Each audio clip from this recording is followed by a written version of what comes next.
आगे आप समझदार हैं क्या हुआ है। सच्चाई की जीत हुई, सच्चाई का बोलबाला और झूठे का मुंह सब लोगों ने देखा है। और कल जिस तरह से जो घटनाएं हुई, उन घटनाओं के बारे में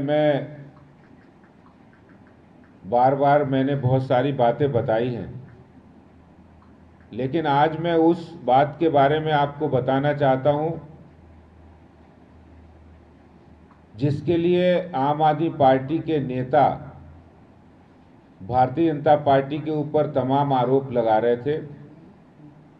और कल जब कोर्ट के अंदर आम आदमी पार्टी के निगम पार्षद ताहिर हुसैन के बारे में कोर्ट ने स्पष्ट तक टिप्पणी की, वो न सिर्फ इस साजिश में मूक रूप से शामिल था, बल्कि वो सक्रिय रूप से वहां पर दंगाई के रूप में शामिल था। और इसके साथ साथ अपनी छत पर जो बम, ईंट पत्थर, एसिड बम, पेट्रोल बम, गुलेल रखी, उन सारी बातों के बारे में कोर्ट ने कहा। और सबको पता है कि आम आदमी पार्टी के वो पार्षद थे, लेकिन आज के दिन तक भी आम आदमी पार्टी ने उसको निष्कासित नहीं किया है।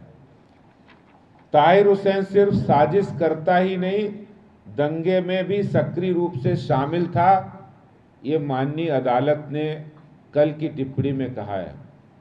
और मैं आपको इसके कुछ अंश जरूर बताना चाहता हूं कि जिस तरह से कोर्ट ने कहा है कि देखने पर ऐसा स्पष्ट प्रतीत होता है कि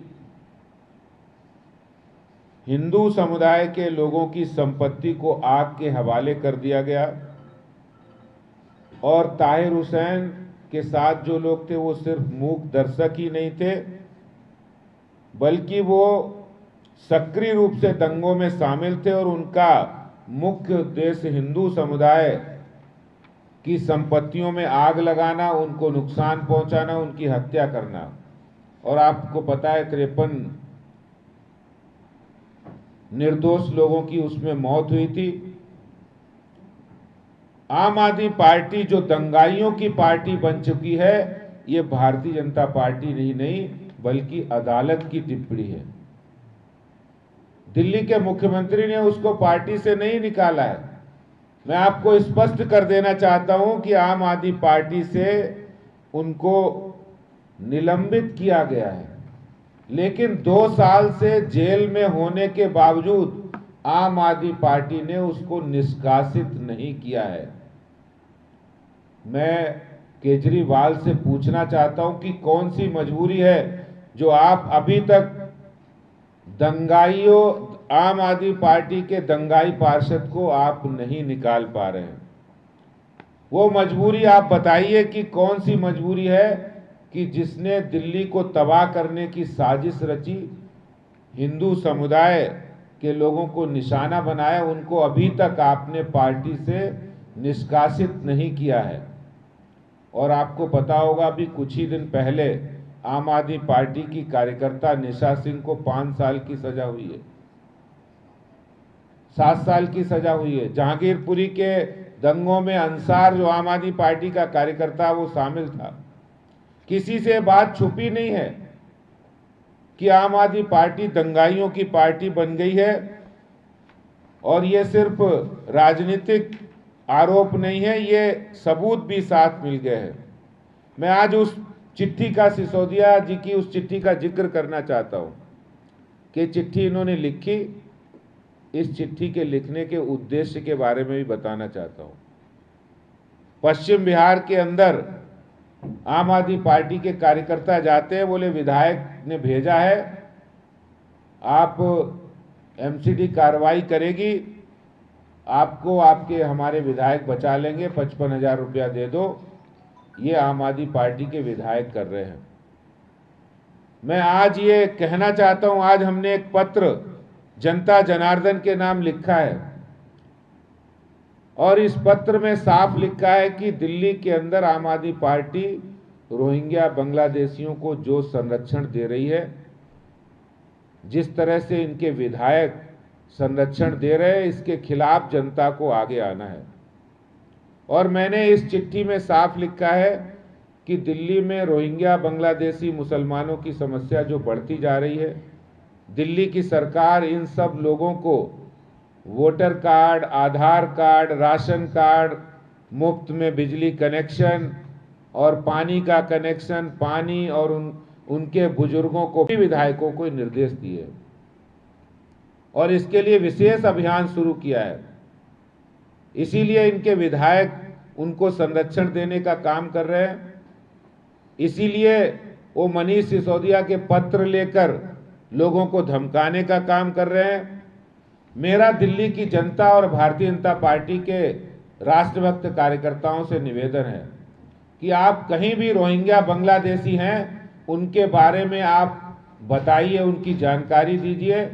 जहां जहां उनके अड्डे हैं, जहां जहां वो अवैध रूप से कबाड़ी का काम कर रहे हैं, जहां जहां वो अवैध रूप से फल सब्जी, अवैध मीट की दुकानें चला रहे हैं और जहां जहां से वो अवैध धंधे कर रहे हैं, उनके बारे में मेरी दिल्ली की जनता जनार्दन से अपील है, भारतीय जनता पार्टी के कार्यकर्ताओं से भी अपील है कि वो आकर शिकायत दर्ज कराएं, जानकारी दें।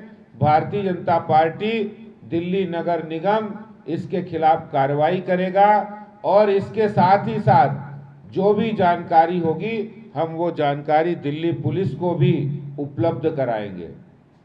किसी भी सूरत में दिल्ली के अंदर दंगाइयों को संरक्षण देने वाली पार्टी आम आदमी पार्टी के इन मंसूबों को कि वो ये कहें कि हम बांग्लादेशी रोहिंग्याओं को संरक्षण देंगे, उनको सुविधाएं देंगे, किसी भी कीमत पर भारतीय जनता पार्टी इसको बर्दाश्त नहीं करेगी और हम इसका विरोध करेंगे।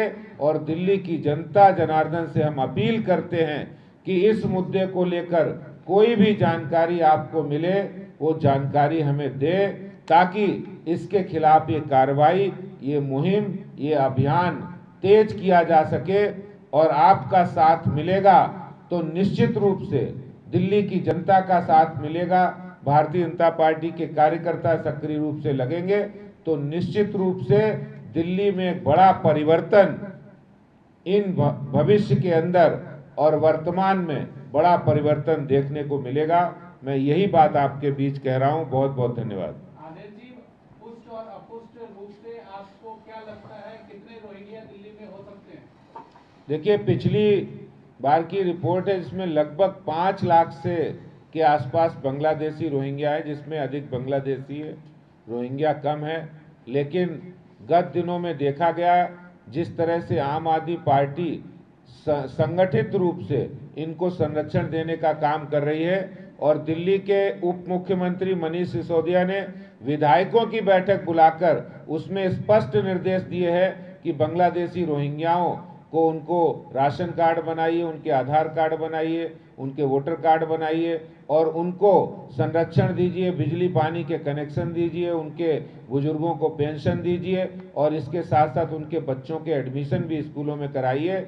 ये जो काम, जबकि दिल्ली के अंदर इतनी बड़ी संख्या में टैक्स पेयर जनता रहती है, दिल्ली में इतनी बड़ी संख्या में प्रवासी लोग रहते हैं जो उत्तर प्रदेश, बिहार, झारखंड, उड़ीसा, बंगाल, उत्तराखंड, हिमाचल से आए हुए हैं, उनकी कोई भी सुध नहीं है। उनको चिंता है बांग्लादेशी रोहिंग्याओं को, जो वोट बैंक की खातिर है, जो यहाँ दंगे कराते हैं, क्योंकि दंगाइयों की पार्टी आम आदमी पार्टी, मैंने पहले ही कहा है, ये भारतीय जनता पार्टी नहीं, कोर्ट ने स्पष्ट कर दिया है कि आम आदमी पार्टी के पार्षद ताहिर हुसैन हो या निशा सिंह हो या फिर अंसार हो, इस तरह के लोगों को संरक्षण दे रहे हैं आम आदमी पार्टी के लोग। और वो मनीष सिसोदिया की चिट्ठी लेके जो आम व्यक्ति है, जो बेचारा कुछ ज्यादा जिसकी अप्रोच नहीं, उसके पास जाकर वो उनको धमका रहे और पैसे वसूलने का अभियान चला रहे हैं, ये बात मैं कहना चाहता हूँ। धन्यवाद। एक सवाल ये है कि इंक्रोचमेंट तो आप लोग एसपी के द्वारा हटा देंगे, दिल्ली की जनता आपको जानकारी दे देगी कि बांग्लादेश से रोहिंग्या कहाँ पर है, लेकिन जिनके आधार कार्ड बन गए, राशन कार्ड बन गए और जो वहाँ पर जिनका पक्का घर हो गया है, उनको कैसे आप लोग चिन्हित करेंगे और उन पर कार्रवाई कैसे होगी? देखिए, करीब 5 साल पहले से एक कोर्ट में पिटीशन डली है और उस पिटीशन में दिल्ली सरकार को जवाब देना है कि बांग्लादेशी रोहिंग्याओं के ऊपर पूरा डिटेल में डिस्कशन हुआ है कोर्ट में। कोर्ट ने 5 साल पहले इनको कहा आप जवाब दीजिए, लेकिन दिल्ली के सरकार ने, दिल्ली के मुख्यमंत्री ने अभी तक कोर्ट में वो जवाब फाइल नहीं किया।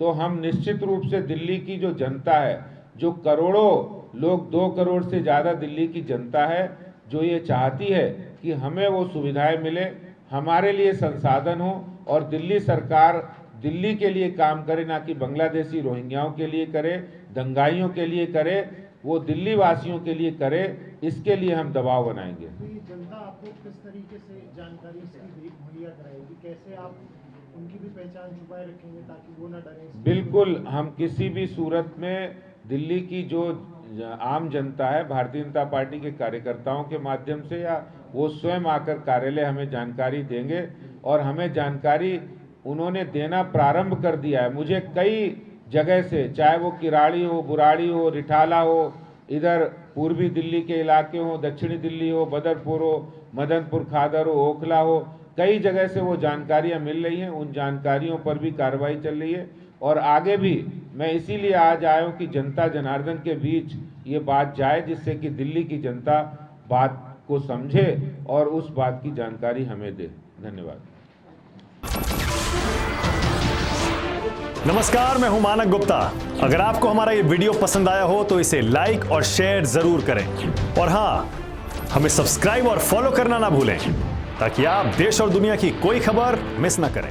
तो जुड़े रहिए हमारे साथ और देखते रहिए News 24।